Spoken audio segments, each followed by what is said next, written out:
Ang One Piece Chapter 1111 full spoiler ang mga kapanapanabik na kaganapan sa loob, na kung saan unang kumpirmahin na ang Labo Faces Frontier Dome Defense System ay nasira.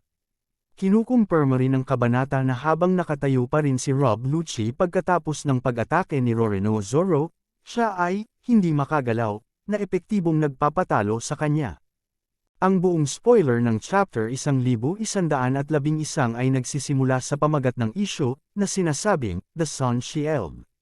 Tinutukoy nito ang parehong hakbang na ginamit ni Dory at Brogy sa kabanata, at ang kanilang pagkilos ng pagprotekta kay Luffy, ang Diyos ng araw na sinika, sa loob. Nagtatampok ang isyu ng isang color spread cover na nagpapakita ng Straw Hat Crew, Dr. Vegapunk, at Jewelry Bunny na kumakain ng french fries habang nakasakay sa ilang daikya. Si Bunny ay nasa kanyang tunay na anak na anyo rin dito. Ang mga spoiler ay sumisid sa nilalaman ng kwento ng isyu, na nagsisimula sa paglusob ng St. Marcus Mars sa Labo Faces Frontier Dome Defense System. Ipinapalagay, ngunit hindi tinukoy, na ginagawa niya ito sa kanyang Itsume Yokai na anyo kaysa sa kanyang anyo ng tao. Pagkatapos ay lumipat ang focus sa laban ni Roronoa Zoro at Rob Lucci, na kinumpirma na tapos na.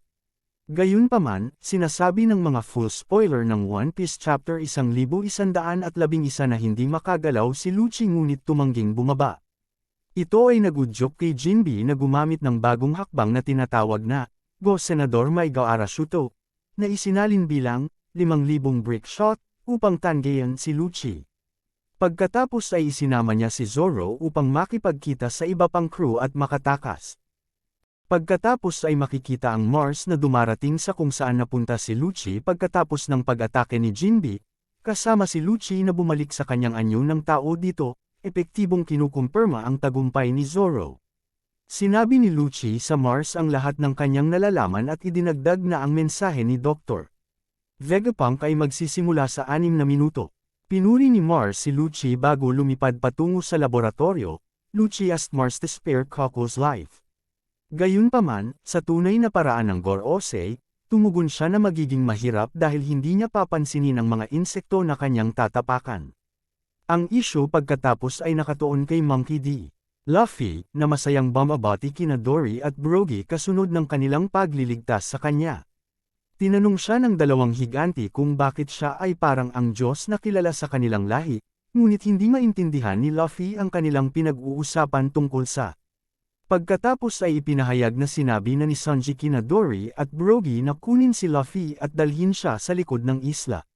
Ipo-prompt nito ang isang mapa na lumitaw na nagpapakita ng na-update na lokasyon ng lahat ng mga karakter sa isla, na ang mapa ay nasa istilong chibi art. Sinasabi na ang lahat ng mga grupong kaanib ng Straw Hat ay lumilipat na ngayon patungo sa barko ng Giant Warrior Pirates. Gayun din, bumusina si Dory na hudyat ng pag-urong sa lahat ng mga higanti sa Egghead Island mula nang matagpuan nila si Luffy.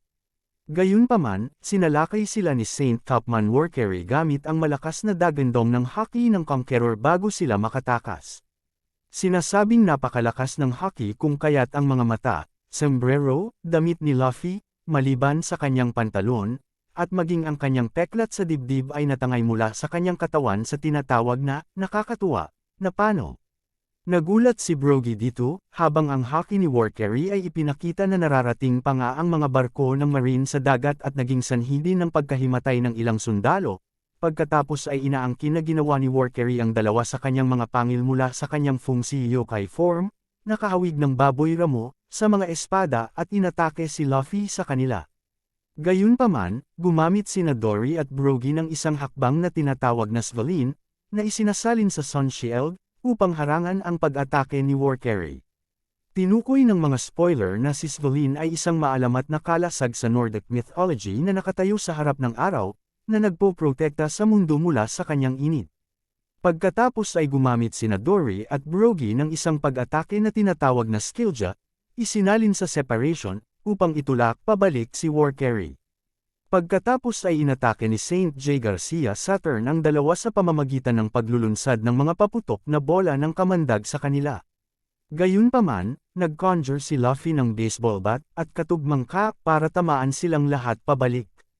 Naging sanhi ito ng kanilang malaking pagsabog upang lamunin sina Saint Saturn, Saint Warkery, at Saint Shepherd Jupiter habang tumakas sina Luffy, Dory, at Brogy.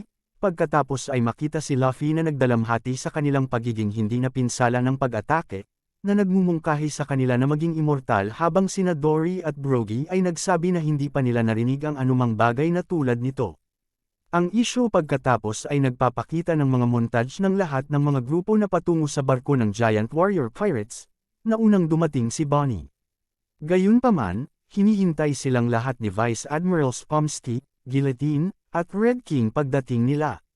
Pagkatapos ay ipinakita ang Saint Mars na nakarating sa silid kung saan gaganapin ang Vegapunk York. Tinanong siya kung nasaan ang broadcast room ni Dr. Vegapunk. Ipinakita pa rin si Kizaru na nakahiga sa barkong pandigma, na tinatakpan ng kanyang mga mata ng kanyang braso. Lumapit ang isang marine na humihiling na gamutin ang kanyang mga sugat, ngunit tumugon si Kizaru na talagang nasugatan siya at humiling na magpahinga. Dahil sa kanyang body language, tila sumuko na si Kizaru sa kanyang misyon na patayin si Bonnie habang pinagsisisihan ang kanyang pagpatay kay Dr. Vegapunk. Pagkatapos ay i-claim ang huling pahina ng kabanata na nakikita ang sinaunang robot na nakatayo sa gitna ng Egghead Island, na napapalibutan ng apoy, na tila hindi naaapektuhan. Ang kabanata ay nagtatapos sa ancient robot na nagsasabing, "I'm sorry, Joy Boy," kasama ang serye na malungkot ding nagkukumpilma ng 3 linggong pahinga bago ang susunod na paglabas.